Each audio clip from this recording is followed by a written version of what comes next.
Wari Pambi YouTube channel gi mekedi gi myam da lep leitana nuai bu wari puduna laksage uning loksing oigadaba loinana ngasi myam la thamjagaduriba wari sigi mamingsina Mangda Ashiba Thawai Mirel haidiba wari si myam la thamjage aduga haidiba wari si myam fiction ni bamna sagalakana myam la thamjaba wari amani adu myam sigi wari sina myam da community religious natragana zati amatada Singnazaba loinana Thawai karisu laite semgassarakanda mayam ngahak awa pothanaba puthokjaba channel amasuni aduga mayam thamjagaduriba ngasigi wari sigi mamingsina Mangda Ashiba Thawai Mirel mayam punna miyeng taminarsi ahanbada wari asida main characters lawriba Jackson hairibi Jackson asi mabupuksil yamna phaba mina laksaba yadaba aran batawu yadaba amasung yamna sathiba nupa amasoirami ma khara waba lairabi imung amada poami mak imungi awabasu khara koknaba yumgi mateng pangnaba haidana ma shahar amada thabak thiba laklami amarumda wari asida asoba gun hablibi loinana Jackson gasu yamna khangnaba amasung nungsina jaribi nupini maki mamingna Jenny kawi asomdana Jackson Maki Khungangi Marup Amaga Loinana Mahak Saharda Thabak Thiba laklami Mabanina Asum Lakpagi lambida Asum Lakpana Thengsilakpana Mabanigi Panthungpham dusu Yaugadaba watlibana Numit Tasilakpana Mabani Asum hainarami Jackson da Maki Marup James na Asum hairi Itaw ay yamna wari nangdi wadabra Numitsu tasilakli Panthungphamsu Yaugadaba watli Numitsu tasilakpana lambisi asat awoksu kanasu tawnadre mamsu yamna mamle aduna hayeng ayuk amuk nganta satlasi ngasigidi anakpada leiba yumla hotela ama thiraga anakpa aphangba amada hekta yareklasi hairei adagi Jackson asu hoi itaw na haibadu hekta tawrasi anakpa amada safagadaba ama yengasi hainare makhuyani Asungkara laklaga mai ngana thanba hotel 31 kauba asoba hotel ama ura ami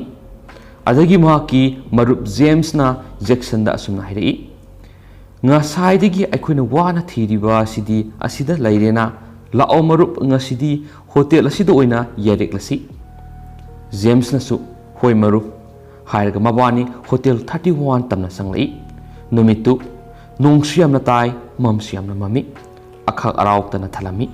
haina Jackson amasum James makhui ani hotel 31 la sanglei hotel gi manager lairami James na sir ngasidang hotel sida yereksage hayenganta sasagadabani hainare manager duna su yaraduna James na Jackson da pe takthoklam lo itaw hairei Jackson na nokphet tawraduna nomagi hotel gi charge pithoklamle hotel manager duna su Jackson da Kagi so pirakli room number 31 da leibiro hairamlaga manager thokre yamna harauna James Jackson room da lakli mabani room da sanglakli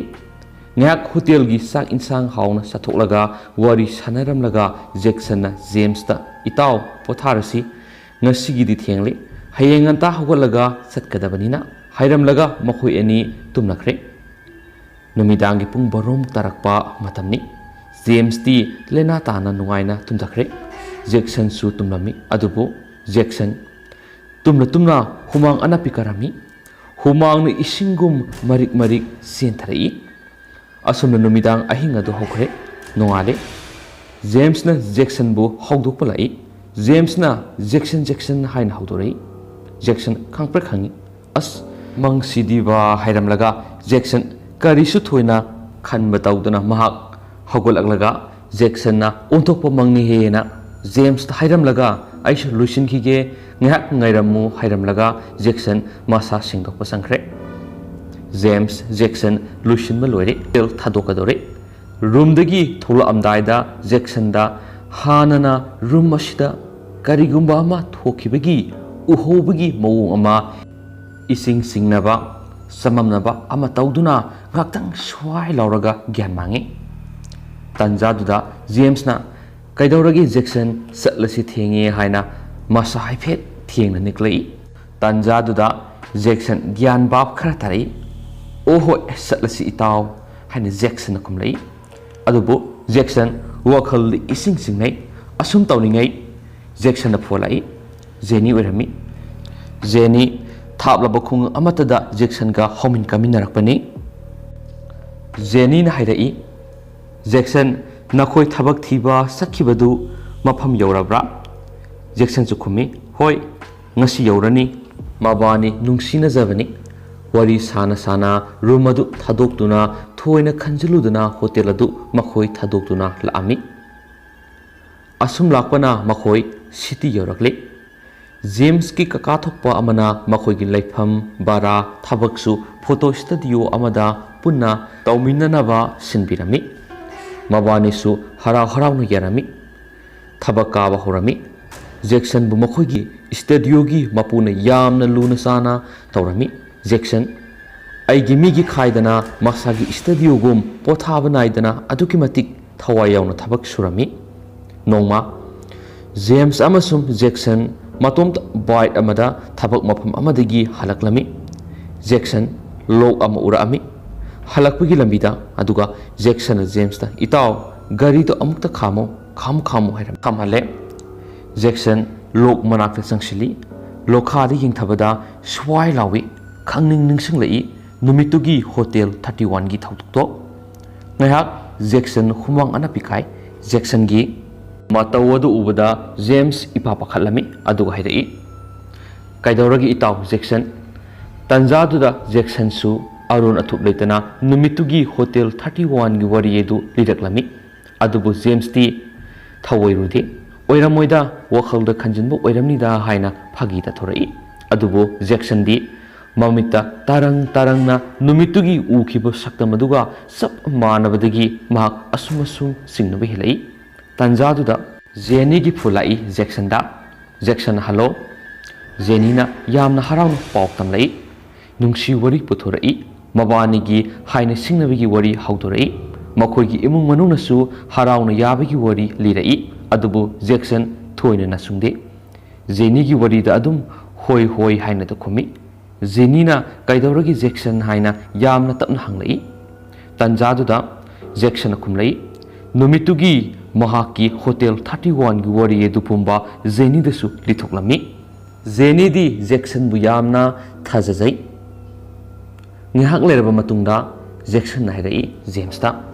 Itao Ai Yamna Nuaitre Asiengbara Natraga Karibu Oirabano Khangdadi Khanglage Hairamlaga James ta makha taramdana Jackson Lukraba Lokhar Songtaki James ta Yamna Ngakna Ingangakna Yengduna Lehawi Jackson Isingunung Lupre Magna Hotel 31 no Ukiba Saktam Duma Tarang na Asing Boyna Thoklari Lukraba Turelgi Lok Manungda Pibam Tina Kairaba Saktam Amagi Gari Karama Lerami Masinadi Ludri Jackson Ising Manungda Gari Edu Hangdoktuna Gari Gumba Khara Thirami Adubu Gari Edu Natana Gari Gumba Mata Phangmangamdre Jackson Kakhalakle James su Tauriba Matawudu Ubada Pungak Ngakre Makoina Police Kaure Police ki Matingna Gari Edu Isingdagi Lokhalakle Gari number gi Matingna Makoina Gari Mapudu Thirami Police na investigate tawuda Gari Esigi Mapusi Bela ki Oirami Jackson su Mahakna Bela Oiraboi Ninglugani Adubu Kona Bela gi photo adu Police tagi Lauragi Yengma Matamdadi Jackson Ukiba Sakpamadu Oiramdre Onaramle Jackson Hena Langtaknaba Kangningsba Asumasum Hengalami Zeni su Jackson gi manakta Mahakpu Nungsijabagi Mating Pangma Laklami Jackson James Zeni Makhoi Uhum Pulle Numitugi Jackson da Thokiba Wari Pumba Amata Sithadana Jackson na James Zeni da Liba Horai Numito aduga mayam sina hanba part oijagi aduga mayam chiki video sida kariguma nuaiba amasum interest labiragadi mayam comment sungsu soiduna tawbiramo aduga athuba matamda sigi mai samna puduna laksagi mayam yo khalon sungsu soiduna comment tawbiramo haina channel sigi maike digi mayam na thamjiri aduga mayam na pamba karma wari hena pambi bigi habdu labiragadi comment box thambiramo aduga mayam na pamba matam matam gi wari du mayam da puduna laksagi haina channel sigi maike digi su mayang ifam na thamjari second part pu ngai jaba miyo sing yo biragadi sung soidana comment box da second part na dana mayam comment to biro mo haina su puning thogot poina mayang phumna thamjari mayam na channel sida